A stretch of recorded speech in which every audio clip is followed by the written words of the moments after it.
No Filter. On the Immediacy of Nakedness. By Timothy Sargent. Immediate. Today, I am sure that most of us hear this word and understand it to mean now, to mean without delay, or without the barrier of time separating me from the thing I want. Immediacy, in our fast-paced world driven by consumerism and access to information, is about speed and convenience more than anything else.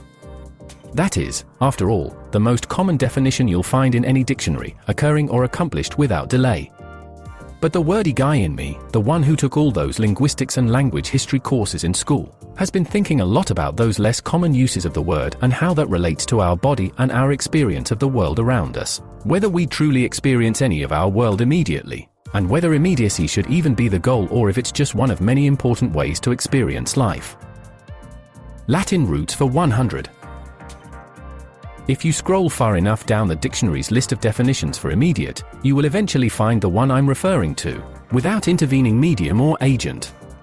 That is the essential meaning of the word if you break its parts down to its Latin roots, the prefix in meaning not, or, opposite of, and mediatus meaning in the middle of. Immediate, then, simply means that there is nothing separating, nothing mediating or filtering or refracting the one from the other, the now from the next, the want from the have, the cause from the effect, the body from its environment. It is from this same mediatus that we get words like to mediate, meaning to go between, and, importantly, media, itself the plural form of medium, which we often just think of as the assembly of the various forms of entertainment, television, news, which of course it is. The umbrella term that we use to refer to all of those channels and forms of communication indicates that they are a go-between, that they connect us with information, events, and experiences through an intermediate agency. It is a filter of sorts, but one that broadens our knowledge and awareness beyond what we would have experienced on our own. A medium might also be the tools, materials, or canvas we use to create art. These are the means through which we communicate complex ideas, emotions, and experiences. It can be the paint or the paper or the stone that is worked and reworked to tell us a story we needed to hear.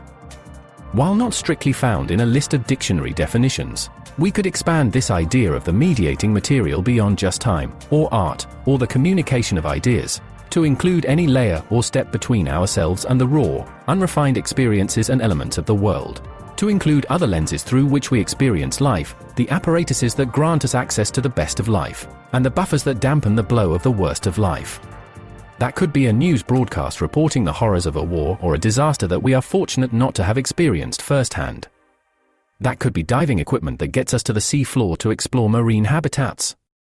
That could be clothing to protect us from the cold or the sun or some other danger posed by our environment. These are all media, go-betweens, channels of communication, and layers of protection. Stripping the layers. In the subtitle of this piece, I openly promised a discussion on immediacy in the context of nakedness, which, if you have been paying attention, fits the definition of immediacy, experiencing the world without an intervening medium, which I'd like to assert can include clothing. And that's something I will always advocate for, a little more time spent naked. In nakedness, one experiences the world more or less as it is, unrefined, uninterpreted. Naked, one experiences the cooling breeze with no material shielding or filtering it.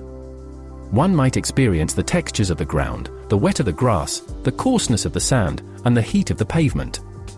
One might feel the warmth of the sun or the resistance of the water passing across every inch of the body. Undamped by fabric and protective layers, the skin might experience the full gamut of natural sensations that it is equipped to feel.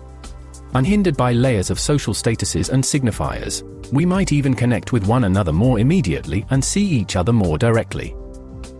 Nakedness removes the layers, the filters, the means through which we are accustomed to experiencing the world. Some of those layers are for protection: a wide-brimmed sun hat, a big puffy coat, an umbrella, all to protect ourselves from having to experience the discomfort of a sunburn, a winter wind, or the dampness of a rainy day.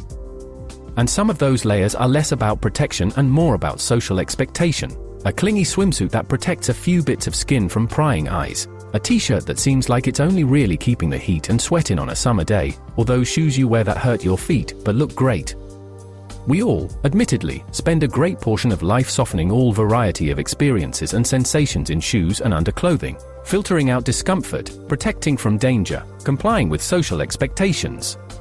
What a shame, too, because the body seems to yearn for those experiences.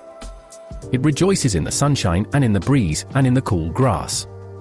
It longs to connect with other people physically, sexually, socially, artistically.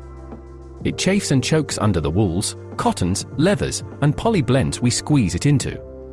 Perhaps that's a bit dramatic, but surely our bodies are equipped and eager to experience more of our world much more immediately than they've been doing. There is so much world within our reach that we simply choose not to touch, feel, or know directly. Even beyond clothing, we also experience much of our world from within walls or behind screens, relinquishing the kinds of touch and feel and sensation that our bodies are prepared to report back to us. In a way, even the body is a mediator between our minds and our environment, but is the closest we can achieve to an unfiltered, essential truth, if such a thing exists. I think we could all be doing a little bit more unfiltered tasting of our world, seeing how it feels to let a little bit of Mother Nature touch our skin, and embracing that immediate connection with our surroundings and other people. We could all be thinking of immediacy in terms of our connections to our environment, and not just in terms of getting our needs met as quickly and conveniently as possible. Some essential truth, if it exists. There is a sense of perceived authenticity, I think, in striving to reduce the layers that separate us from some imaginary, essential truth. There has always been this idea that there is something more real out there, something that we cannot know by listening to a podcast about the thing, or reading a book about the thing, or watching a movie based on a musical based on a book about the thing. And to a degree, I suppose that's true. A first-hand experience is bound to be more raw and real to you than one you read about or saw on TV. I want to be careful to not imply that experiencing life through these various media is less authentic than living it raw and unfiltered. Truly, there is always something lost when an experience is had through a filter, sure. You can't feel the breeze of the ocean through the pages of a book, and you can't feel the bass pumping through a crowded concert hall when you're watching someone's Instagram story, though I would argue that a good writer or artist or filmmaker might be able to get you pretty close. And yet there is so much more gained by having access to the experience at all. As much as the idea of a pure and unfiltered experience of our world sounds appealing, we would not be a species of storytellers and artists and inventors and problem solvers if those intervening media were not important to our experience and survival as humans. We can understand far more of our world by way of these various media, including by way of the clothing and apparatuses and literature and arts that allow us to explore knowledge, locations, and ideas we might otherwise never experience or understand. I'm inclined to believe that there may not really be some elusive truth to find through shedding layers, anyway, but that we might actually find something closer to truth through one another's experiences, through venturing outside of our Goldilocks zones. Through others' accounts of events and sensations, we can even understand our own lived experiences better. We might learn to pay attention to something within our own experiences that we had not noticed before, or we might venture to a corner of our world that we'd never thought to explore. We might gain a sense of camaraderie, build a friendship. Protecting ourselves from certain pains might open our eyes to other joys, both literally and metaphorically. I don't think that being naked more often is going to entirely change our understanding of the world, of nature, of ourselves, or of one another. It won't reveal any secret truth, and it's not a magic pill, to be clear. But there is something there that we need, some measure of authenticity found through immediacy that adds value and perspective to all of the filtered experiences we encounter. Balance. Certainly appreciating both the media, by which I mean all of those intermediate materials, and the lack thereof for what they offer is the most rewarding approach. What can be learned or gained by removing barriers to our experience of the world around us?